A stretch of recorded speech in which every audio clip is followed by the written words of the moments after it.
ناظرین، میں ہوں ملک ظہیر بابر۔ ہفتے کی شب 11:41 پر بجلی کا طویل بلیک آؤٹ ملک بھر میں دیکھا گیا اور کشمیر سے لے کر کراچی تک اور ملک کے مختلف شہروں میں اچانک بجلی چلی گئی، جس کے بعد ایک کیسرائیوں کا، افواہوں کا نہ ختم ہونے والا سلسلہ شروع ہوا۔ ناظرین، جو وفاقی وزیر ہیں، وزیر توانائی عمر ایوب خان، انہوں نے دو ٹوک انداز میں یہ کہا کہ یہ معاملہ ایک ٹیکنیکل فالٹ کے نتیجے میں رونما ہوا۔ انہوں نے کہا کہ گڈو جو پاور اسٹیشن تھا اس میں یہ فالٹ پیدا ہوا، لہٰذا دھند کی وجہ سے ہم اس فالٹ کی وجہ ٹریس نہیں کر پا رہے۔ جب دھند ہٹے گی، دھند چھٹے گی تو اس کے بعد عوام کو اعتماد میں لیا جائے گا اور عوام کو اس کی وجوہات بتائی جائیں گی۔ ناظرین، مگر یہ معاملہ وفاقی وزیر کی اس وضاحت کے بعد رکا نہیں ہے اور سوشل میڈیا پر مختلف قسم کی خدشات، تبصرے، تجزیے سامنے آئے۔ ایک جو بڑا خدشہ ظاہر کیا گیا اور جس کو کنسپریسی تھیوری بھی آپ کہہ سکتے ہیں، ملک میں مارشل لا لگ گیا ہے، موجودہ حکومت کا خاتمہ کر دیا گیا ہے اور جو ہی یہ لائٹ بحال ہوگی اور جو ہی بجلی کی ترسیل کا نظام بحال ہو جائے گا تو اس وقت بتا دیا جائے گا کہ اس وقت جمہوریت کا بوریا بستر گول کر دیا گیا ہے۔ ہماری جو عسکری قیادت ہے اس کی تصاویر کے ساتھ ایک منفی کمپین چلائی گئی اور یہ عناصر ملک میں موجود ہے۔ آپ جانتے ہیں کہ جب بھی پاکستان کو مشکل وقت آتا ہے ایسی منفی کمپین ہمیں نظر آتی ہے۔ دوسرا، جو اپوزیشن لیڈر ہے وہ بھی کھل کر سامنے آئے اور انہوں نے یہ کہا کہ یہ موجودہ حکومت کی نالائکی ہے، نااہلی ہے کہ وہ بجلی کا نظام درست نہیں کر سکی اور نون لیگ نے بڑے کارنامے سر انجام دیے، پیپلز پارٹی نے بڑے کارنامے سر انجام دیے، مگر موجودہ حکومت ڈیلیور نہیں کر پا رہی۔ مسلم لیگ نون کے حوالے سے بھی یہ اعداد و شمار پیش کیے گئے کہ نون لیگ کے دور میں یہ تھا اور موجودہ حکومت میں یہ ہے۔ اپوزیشن کا ناظرین کام ہے کہ وہ حکومت کو ہدف بنائے اور لامحالہ طور پر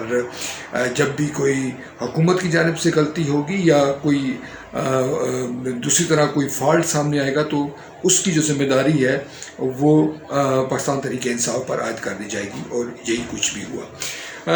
ناظرین، یہ معاملہ یوں ہے کہ جب تک اس کی وجوہات سامنے نہیں آتی اور اس وقت تک یہ خدشات یہ سامنے آتے رہیں گے۔ دوسرا، جو وفاقی وزیر اطلاعات و نشریات ہیں شبلی فراز، انہوں نے کہا کہ چونکہ نون لیگ نے زیادہ تر بجلی پیدا کرنے کے منصوبے لگائے اور بجلی کی پیداوار پر توجہ دی، مگر جو ترسیل کا نظام تھا اس کو درست نہیں کیا گیا، جس کی وجہ سے یہ مسائل پیدا ہوتے ہیں اور ان مسائل سے حکومت احسن انداز میں نمٹنے کی کوشش بھی کر رہی ہے۔ وزیر جو ہمارے توانائی ہے، وفاقی وزیر توانائی عمر ایوب خان، انہوں نے کچھ اعداد و شمار بھی پیش کیے کہ مسلم لیگ نون کے دور میں 18 سے 18,500 واٹ ترسیل کا نظام تھا، مگر موجودہ حکومت نے یہ 23 سے 24,000 واٹ ترسیل کا نظام کر دیا ہے اور آنے والے دنوں میں صورتحال بہتر ہوگی۔ ناظرین، ایک تھیوری یہ بھی سامنے آئی اس دوران کہ شاید پاکستان اپنے جو دفاعی اثاثے ہیں ان کو ایک جگہ سے دوسری جگہ منتقل کر رہا ہے، لہٰذا یہ جو بجلی کا بلیک آؤٹ ہے یہ ایک سوچی سمجھی حکمت عملی کے تحت کیا گیا ہے اور جب وہ معاملہ نبٹ جائے گا تو بجلی کا ترسیل کا نظام بحال کر دیا جائے گا۔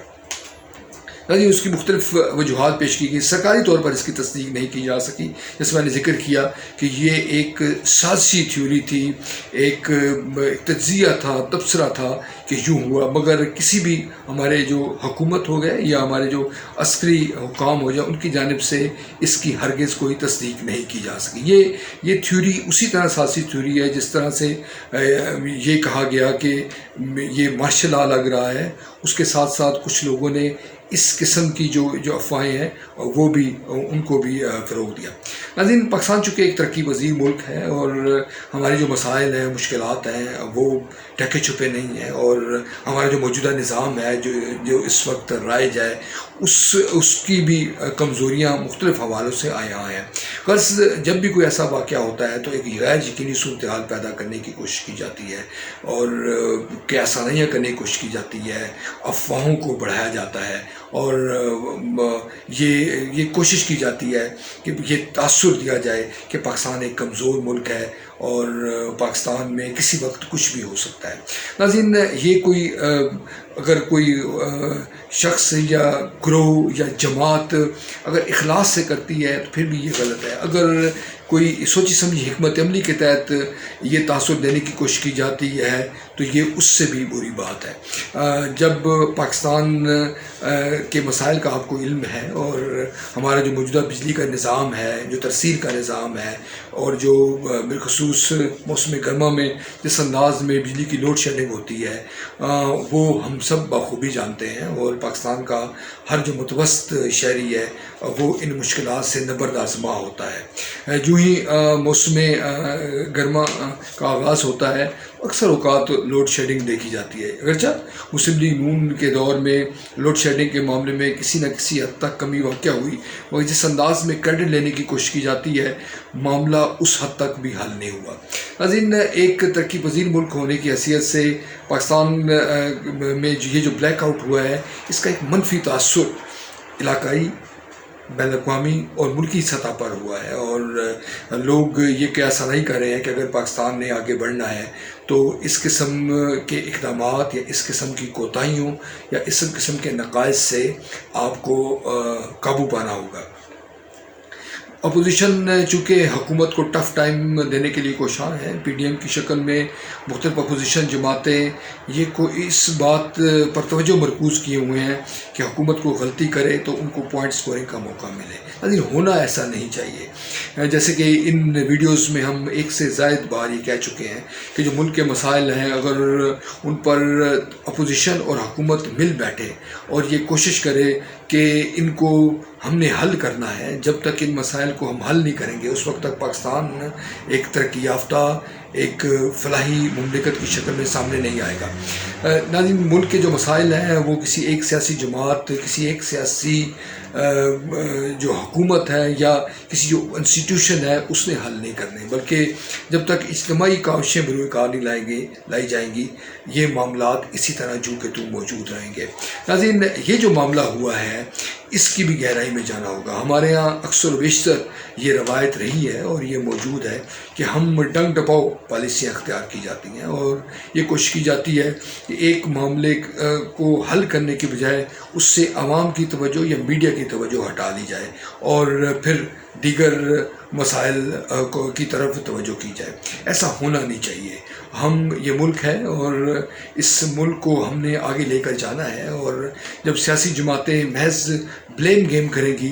ایک دوسرے پر ناکامیوں کا ملبہ ڈالتی رہیں گی تو اس سے عام آدمی مایوس ہوگا. جمہوریت میں عام آدمی کی جو مایوسی ہے وہ مختلف انداز میں جھلکتی ہے، مختلف انداز میں نظر آتی ہے. جیسے کہ اس وقت سوشل میڈیا کی میں نے آپ کو بات بتائی، سوشل میڈیا میں یہ جو تھیوری سامنے آئی تھی اور یہ جو قیاس آرائیاں سامنے آئی ہیں، اس سے ملک میں جو مجموعی طور پر لوگوں کا رجحان ہے وہ دیکھا جا سکتا ہے. سوشل میڈیا، ٹویٹر، دیگر جو سوشل میڈیا ٹولز ہیں وہ پڑھے لکھے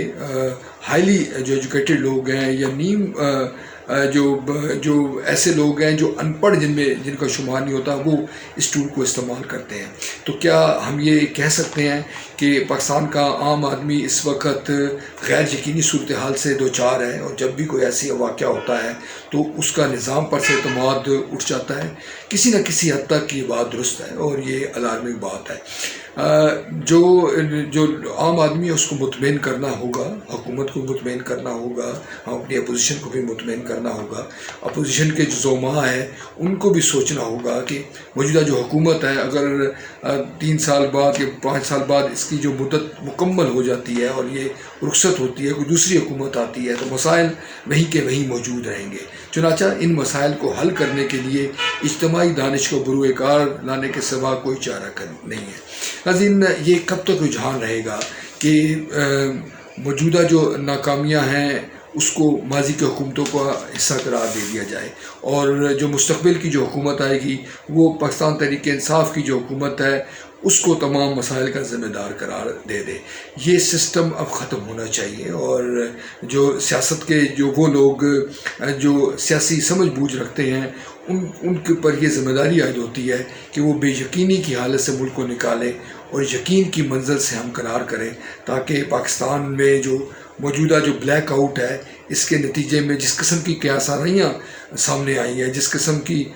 توہم پرستی سامنے آئی ہے، جس قسم کی افواہیں سامنے آئی ہیں، وہ آنے والے ماہ و سال میں ہمیں نظر نہ آئیں اور ان کا مکمل طور پر خاتمہ ہو۔